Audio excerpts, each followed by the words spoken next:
ننگے بدن قرآن کریم کی تلاوت کرنا کیسا ہے؟ کیا ننگے بدن قرآن کریم کی تلاوت کرنا جائز ہے؟ ننگے بدن قرآن کریم پڑھنے سے قبر میں کیا ہوگا؟ بسم اللہ الرحمن الرحیم۔ السلام علیکم ورحمۃ اللہ وبرکاتہ۔ محترم ناظرین، قرآن مجید اللہ تعالی کی عظیم کتاب ہے۔ یہ برکت والی کتاب ہے۔ اس کی ہر آیت کریمہ مومنوں کے لیے شفا ہے۔ اس کے ایک ایک حرف میں 10 نیکیاں اللہ تعالی نے مقرر فرمائی ہیں۔ قرآن کریم دنیا اور آخرت کی پریشانیوں کا علاج ہے۔ قرآن پاک رحمتوں کا خزانہ ہے۔ لیکن اس عظیم رحمت والے خزانے سے مالا مال ہونا ہو تو پہلے سچے دل سے بسم اللہ الرحمن الرحیم پڑھو، پھر اس خزانے کو کھولو اور زیادہ سے زیادہ اللہ تعالی کی رحمتوں کو حاصل کرو۔ قرآن کریم جیسی عظیم کتاب بغیر بسم اللہ الرحمن الرحیم کے نہیں کھلتی، تو دوسرے جائز کام کی برکتیں بغیر بسم اللہ الرحمن الرحیم کے کیسے حاصل ہو سکتی ہیں؟ حضرت عثمان بن عفان رضی اللہ تعالی عنہ فرماتے ہیں کہ رسول اللہ صلی اللہ علیہ وسلم سے بسم اللہ کی نسبت سوال کیا تو حضور اکرم نور مجسم صلی اللہ علیہ وسلم نے فرمایا، یہ اللہ تعالیٰ کا نام ہے۔ اللہ تعالیٰ کے بڑے ناموں اور اس میں اس قدر نزدیکی ہے جیسی آنکھ کی سیاہی اور سفیدی میں۔ حضرت جابر رضی اللہ تعالی عنہ فرماتے ہیں، جب یہ آیت مبارکہ بسم اللہ الرحمن الرحیم اتری، بادل مشرق کی طرف چھٹ گئے، ہوائیں ہو گئی، سمندر ٹھہر گیا، جانوروں نے کان لگا لیے، شیاطین پر آسمان سے شعلے گرے، اور پروردگار عالم نے اپنی عزت و جلال کی قسم کھا کر فرمایا کہ جس چیز پر میرا یہ نام لیا جائے گا اس میں ضرور برکت ہوگی۔ حضرت ابن مسعود رضی اللہ تعالی عنہ فرماتے ہیں کہ جہنم کے 19 دروازوں سے بچنا چاہتے ہو تو بسم اللہ الرحمن الرحیم پڑھو۔ اس کے بھی 19 حروف ہیں، ہر دروازے سے بچاؤ بن جائے گا۔ اسے ابن عطیہ نے بیان کیا ہے۔ لیکن کچھ ایسی جگہ ہیں جہاں پر بسم اللہ الرحمن الرحیم پڑھنا حرام ہے، جائز ہی نہیں ہے۔ ہر انسان جہاں چاہتا ہے پڑھ لیتا ہے۔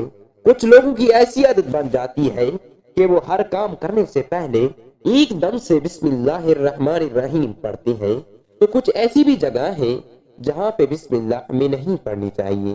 جہاں پر بسم اللہ الرحمن الرحیم انسان اگر پڑھے گا تو وہ گناہگار ہوگا۔ بسم اللہ کا پڑھنا ایسی جگہ پر، ایسے مقامات پر جائز ہی نہیں ہے۔ اب آپ یہ سمجھ لیجئے کہ کن مقامات پر بسم اللہ پڑھنا چاہیے اور کن مقامات پر بسم اللہ نہیں پڑھنا چاہیے۔ محترم ناظرین، آپ نے سنا ہوگا کہ ہر کام شروع کرنے سے پہلے بسم اللہ الرحمن الرحیم پڑھنا چاہیے، اور کن مقامات پر بسم اللہ نہیں پڑھنی چاہیے۔ محترم ناظرین، آپ نے سنا ہوگا وہ ہر کام کرنے سے پہلے ایک دم بسم اللہ الرحمن الرحیم پڑھنا حرام ہے، جائز ہی نہیں ہے۔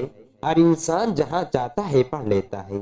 کچھ لوگوں کی ایسی عادت بن جاتی ہے کہ وہ ہر کام کرنے سے پہلے ایک دم سے بسم اللہ الرحمن الرحیم پڑھتے ہیں، تو کچھ ایسی بھی جگہ ہے جہاں پہ بسم اللہ الرحمن الرحیم انسان اگر پڑھے گا تو وہ گناہگار ہوگا۔ بسم اللہ کا پڑھنا ایسی جگہ پر، ایسے مقامات پر جائز ہی نہیں ہے۔ اب آپ یہ سمجھ لیجئے کہ کن مقامات پر بسم اللہ پڑھنا چاہیے اور کن مقامات پر بسم اللہ نہیں پڑھنی چاہیے۔ محترم ناظرین، آپ نے سنا ہوگا کہ ہر کام شروع کرنے سے پہلے بسم اللہ الرحمن الرحیم پڑھنا چاہیے، کیونکہ بسم اللہ الرحمن الرحیم کا معنی ہے اللہ تبارک و تعالی کے نام سے شروع جو بڑا مہربان نہایت رحم کرنے والا ہے۔ یعنی ہم جو کام شروع کر رہے ہیں وہ اللہ کے نام سے شروع کر رہے ہیں، تاکہ اللہ تعالی ہماری اس کام میں برکت عطا فرما دے۔ اور بسم اللہ پڑھنے کے فائدے بھی بہت زیادہ ہوتے ہیں کہ اگر کوئی انسان کسی کام کو بسم اللہ پڑھ کر کرتا ہے تو اللہ تبارک و تعالی اس کام میں برکت عطا فرماتا ہے، اور یہ سنت بھی ہے۔ قرآن مجید کی تلاوت ننگے بدن کرنا درست نہیں ہے۔ قرآن کریم کی عظمت و احترام کے پیش نظر ایک مسلمان کو تلاوت کے دوران صاف ستھرا اور مناسب لباس پہننا چاہیے۔ دین اسلام میں طہارت اور صفائی کو بہت اہمیت دی گئی ہے، اور قرآن مجید کو بے ادبی سے بچانا ضروری ہے۔ اسی لیے ننگے بدن تلاوت کرنا غیر مناسب ہے، اور اس سے قرآن کی توہین کا تاثر بھی پیدا ہو سکتا ہے۔ اسلام میں طہارت یعنی پاکیزگی کو بہت زیادہ اہمیت دی گئی ہے، اور قرآن مجید کو پڑھنے کے لیے بھی صفائی کا خیال رکھنا ضروری ہے۔ قرآن مجید کے بارے میں اللہ تعالیٰ نے فرمایا، یعنی اللہ تعالیٰ اہل بیت سے ناپاکی کو دور کرنا چاہتی ہیں اور انہیں پاک کرنا چاہتی ہیں۔ قرآن مجید میں تلاوت کرنے کے وقت اچھا لباس پہننا ضروری ہے تاکہ انسان خود بھی ادب اور عزت محسوس کرے اور قرآن کی بھی عزت و عظمت کا بھی خیال رکھے۔ قرآن کریم کی تلاوت کرنے والے شخص کو اس بات کا دھیان رکھنا چاہیے کہ وہ ناپاک حالت میں نہ ہو اور اس کے جسم پر مناسب لباس ہو۔ حضرت عائشہ رضی اللہ تعالی عنہ سے روایت ہے کہ حضرت رسول اللہ صلی اللہ علیہ وسلم نے فرمایا، اللہ تعالی پاکیزگی اور صفائی کو پسند کرتی ہیں۔ ننگے بدن قرآن مجید کی تلاوت کرنا اسلامی ادب کے خلاف ہے، کیونکہ یہ ایک قسم کی بے ادبی ہے۔ یہ نہ صرف قرآن کے احترام کی خلاف ورزی ہے بلکہ اس سے انسان خود بھی ایک ناپاک حالت میں ہو سکتا ہے، اور اسلام میں ناپاک حالت میں عبادت کرنا ممنوع ہے۔ اس طرح کی تلاوت سے قرآن مجید کی تعظیم میں کمی آتی ہے اور تلاوت کی روحانیت متاثر ہو سکتی ہے۔ اسلام میں تلاوت کے لیے بہترین مقام اور حالت کی بھی اہمیت ہے۔ انسان کو چاہیے کہ وہ قرآن کریم کی تلاوت میں باوضو ہو اور ایسی حالت میں ہو کہ اس کے جسم اور ذہن دونوں صاف ہوں تاکہ وہ قرآن کی تلاوت کا صحیح فائدہ حاصل کر سکے۔ فقہ حنفی اور دیگر مذاہب کے مطابق بھی یہ ضروری ہے کہ قرآن کی تلاوت کے دوران انسان کے جسم پر مناسب لباس ہو اور وہ طاہر حالت میں ہو۔ اسی طرح علماء کرام نے واضح کیا ہے کہ ننگے بدن قرآن کریم کی تلاوت کرنے کا کوئی جواز نہیں ہے۔ اسلامی تعلیمات کے مطابق قرآن مجید کی تلاوت کے لیے صفائی، طہارت اور ادب ضروری ہے۔ ننگے بدن تلاوت کرنا اسلامی ادب کے خلاف ہے اور اس سے قرآن کے احترام میں کمی آتی ہے۔ اسی لیے ضروری ہے کہ قرآن کریم کی تلاوت کے دوران انسان مناسب لباس میں ہو اور اس کی حالت طاہر ہو۔ حضور اکرم صلی اللہ علیہ وسلم نے بہت سارے مقامات پر ہمیں بسم اللہ پڑھنے کی تاکید فرمائی ہے، اور حضور صلی اللہ علیہ وسلم نے بسم اللہ الرحمن الرحیم پڑھنے کا حکم دیا ہے۔ اب اگر آپ کوئی بھی نیک کام شروع کر رہے ہیں، اس نے ایک کام شروع کرنے سے پہلے بسم اللہ الرحمن الرحیم اگر آپ پڑھ لیں گے تو آپ کی سنت بھی ادا ہو جائے گی اور اس سے آپ کو اجر و ثواب بھی ملے گا اور اس کی برکتیں بھی آپ کو ملیں گی۔ اگر آپ نے کسی نیک کام شروع کرنے سے پہلے بسم اللہ الرحمن الرحیم پڑھ لیا تو پھر انشاءاللہ اس میں آپ کا نقصان نہیں ہوگا۔ اللہ تعالیٰ خود آپ کا حامی مددگار اور ناصر بن جائے گا، کیونکہ آپ نے اپنے کام کو اللہ تعالیٰ کے نام سے شروع کیا ہے کہ ہمارا کام تک کرنا اور بندہ کیا کرتا ہے اور اس کے بارے میں کیا ہوتا ہے۔ بندہ تو صرف اسباب اختیار کرتا ہے اور بندہ کر بھی کیا سکتا ہے۔ بندے کے ذمہ صرف اسباب کا اختیار کرنا ہے کہ آپ کسی کام کو کرنے سے پہلے سبب اختیار کریں، ہمیں یہ کام کرنا ہے، باقی اللہ تعالیٰ کے سپرد کر دیں۔ آپ اپنے کام کو کریں، باقی جو آپ کا کام ہے وہ اللہ تبارک و تعالیٰ پر کے سپرد کریں۔ ایک مرتبہ ایک صحابی آئے، آ کر عرض کیا، یا رسول اللہ صلی اللہ علیہ وسلم، میں پریشان ہوں، ہمارے اونٹ کہیں کھو گئے ہیں۔ تو آپ صلی اللہ علیہ وسلم نے ان سے فرمایا کہ اللہ تعالیٰ پہ بھروسہ کرو، اور اللہ تعالیٰ پہ بھروسہ ہی اصل چیز ہے۔ یہ وہ لوگ ہیں کہ میں نے اللہ پر بھروسہ کر دیا، اللہ پاک کافی بہترین کارساز ہے۔ تو کچھ صحابہ کرام رضوان اللہ علیہم اجمعین نے عرض کی، یا رسول اللہ صلی اللہ علیہ وسلم، ہمیں اللہ تعالیٰ کی ذات پر بھروسہ ہے، کیا ہم اپنے اونٹوں کو ایسے ہی چھوڑ دیں؟ اگر ہماری قسمت میں ہوں گے تو ہمارے اونٹ واپس آ جائیں گے، اور مقدر میں نہیں ہوں گے تو چلے جائیں گے۔ ہمیں اللہ تعالیٰ کی ذات پر بھروسہ ہے۔ تو حضور اکرم صلی اللہ علیہ وسلم نے فرمایا کہ نہیں، پہلے اپنے اونٹ کو باندھو، پھر اللہ تعالیٰ کی ذات پر بھروسہ کرو۔ یعنی ہمارے ذمے کے جو کام ہے وہ ہمارے اوپر کرنا لازم ہے۔ اسباب کا انکار کرنے والا جاہل ہوتا ہے۔ اسباب کا انسان انکار نہیں کر سکتا کہ نہیں ہم تو ہاتھ رکھ کے بیٹھ جائیں گے، اب اللہ تعالیٰ رزق لائے گا، کیونکہ وہ رازق ہے، وہ ہمیں کھلائے گا۔ لیکن آپ اپنی محنت کیجئے، آپ اسباب اختیار کیجئے، پھر اللہ تعالیٰ کی ذات پر چھوڑ دو۔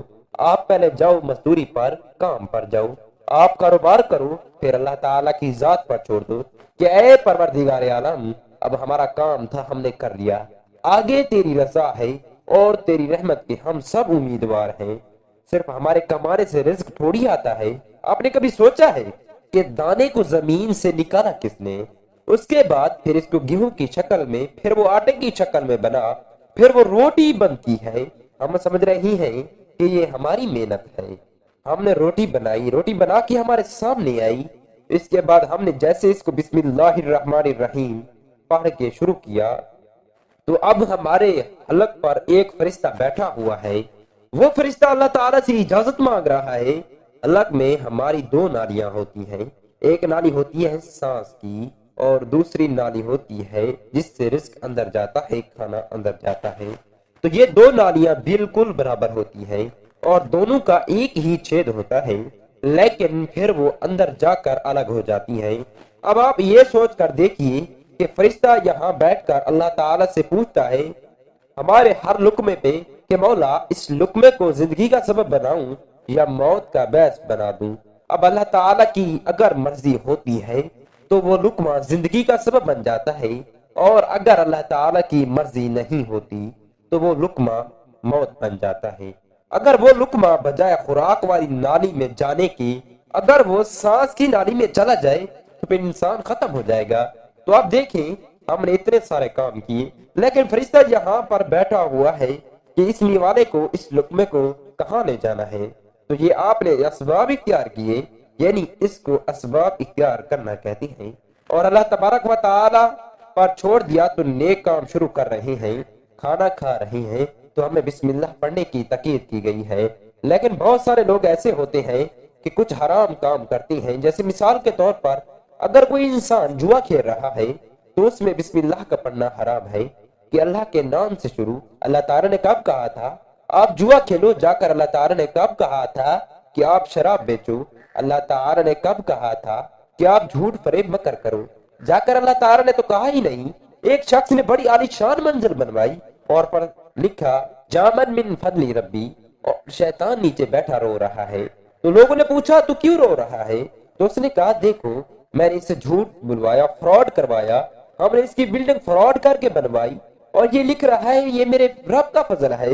اللہ تعالیٰ نے کہاں کہا تھا کہ جھوٹ بولو؟ اللہ تعالیٰ نے کہاں کہا تھا کہ ڈھونگ کرنا؟